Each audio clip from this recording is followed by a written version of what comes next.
Good morning. It's Wednesday, September 11th, 2024, and it's Vijay here talking about what happened yesterday and what is likely to happen today in the pre market commentary session. Welcome to this session.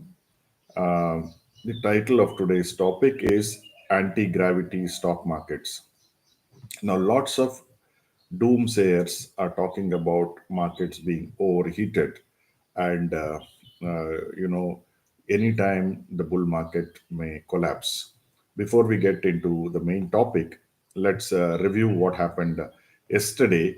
If you look at what happened yesterday, um, so this is what happened to Nifty yesterday.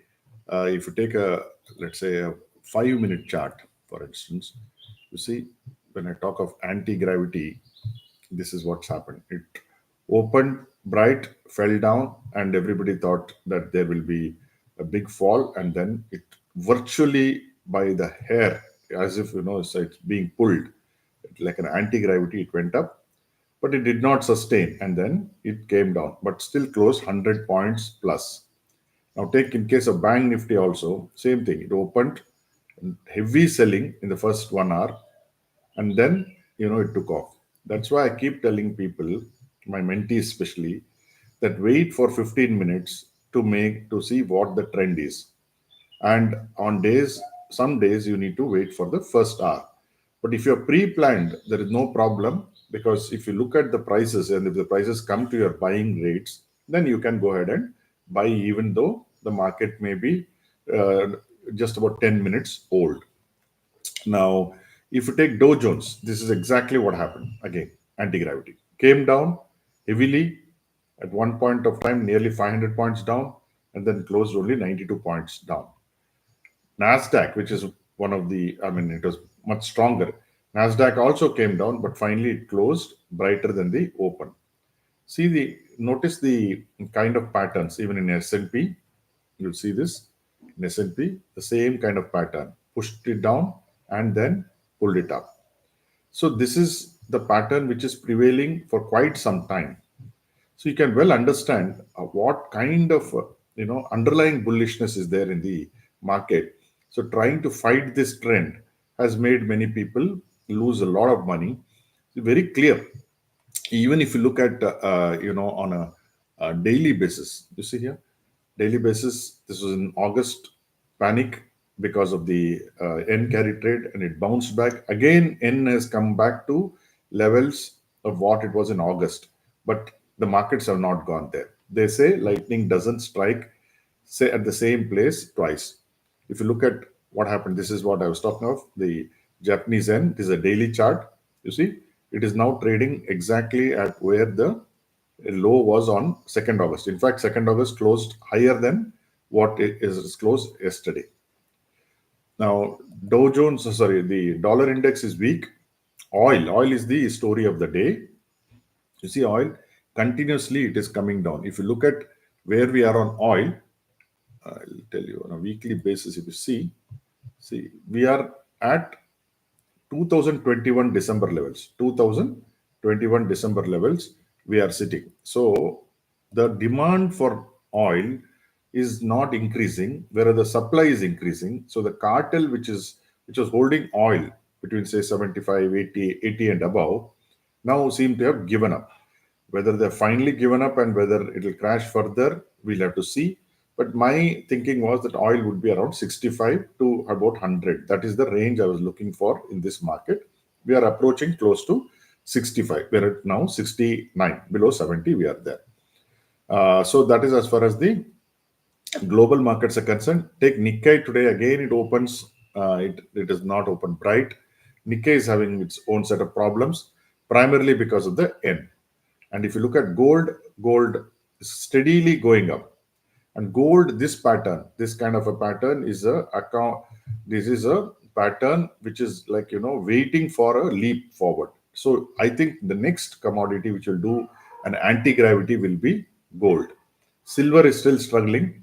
So gold is one thing which one needs to watch, because the next one I am fairly certain will be an anti-gravity, whereas the oil will be pulled down by gravity. So it will two forces: oil pulling down by gravity and gold going up against gravity. So this will be the feature. Now, as we open today, we are seeing that the what is this now? One. Now let's go to one more thing which I will share, which is your stock market futures. Yeah. So US futures again opened down. Yesterday also that opened down. So it's 50 points down. S&P is 9 points down, and the tech index is down by about 37 points as we speak. Now, gloom and doom people have come back because today is a very symbolic day. Today is September 11th, 9/11. Everybody remembers. So they're expecting some crash based on some astrology and astronomical events. Personally, I don't believe that, and history also has not shown that every September 11 something bad happens. In fact, many times September 11 good things have happened. For instance, if it's your birthday, today is a good day to celebrate it, right? So I am not very concerned about it. But if you look at even our internals of our markets, for instance, I will share that with you. Let's look at the internals yesterday. So you had advances to declines double. That is a very big change. Across the board, the markets went up, especially the small cap and micro cap did very well. CNX IT did very well. It is and Pharma did very well. So if you look at the top five gainers, Divi's Lab, LTIM, which is a pharma, power, then this utilities and IT. Then if you look at what fell down yesterday was insurance, because a lot of people had got a lot of hopes that some benefit will come to the insurance companies in the GST meeting, which was held on Monday. Now, since that did not come, so yesterday they got sold off. If you look at it, HDFC Life, SBI Life, and Shriram Finance sold off. Bajaj Finserv and Bajaj Finance, typically when the public issue gets oversubscribed, Bajaj Home Finance, then some sell-off is seen because there was a big build-up into these two companies just before going into the Bajaj Home Finance IPO. So now that the IPO has been fully subscribed, so there is no reason for the so-called operators to hold the share prices. So therefore, it is coming back to normal, but there's still a lot of steam left in the financial services. So today, again, we are going into the market. We will be getting into the BTFD mode.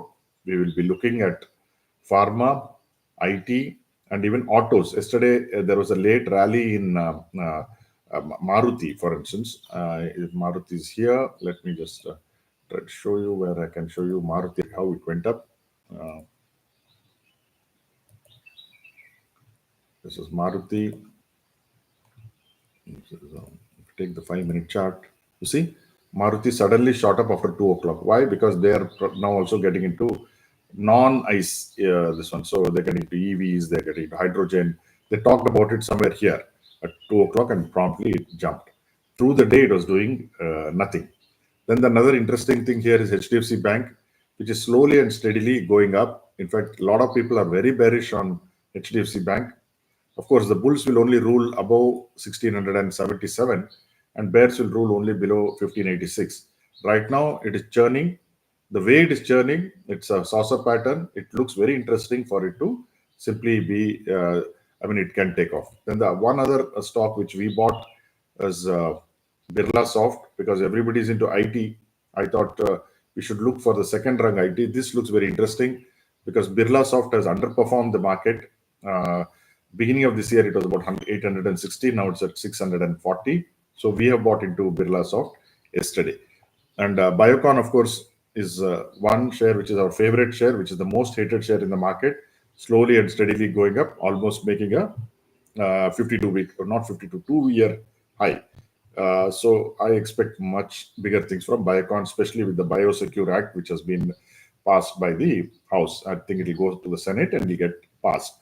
So Biocon could be one of the bigger beneficiaries. So that is as far as the stocks are concerned.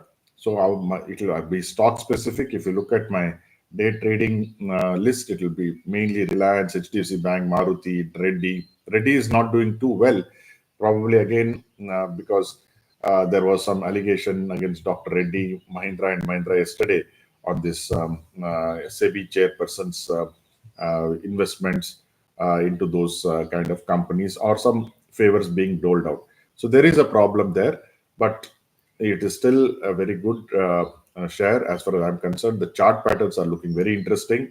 So I mean, we are continuing to be bullish. Then we are fairly bullish on PC Jeweler. Of course, we have taken some profits yesterday. You see the growth because now they are free from any debt because they got the OTS, that one-time settlement has been done. So therefore, things are looking bright. PSUs and PSCs may still be under pressure because they are overbought.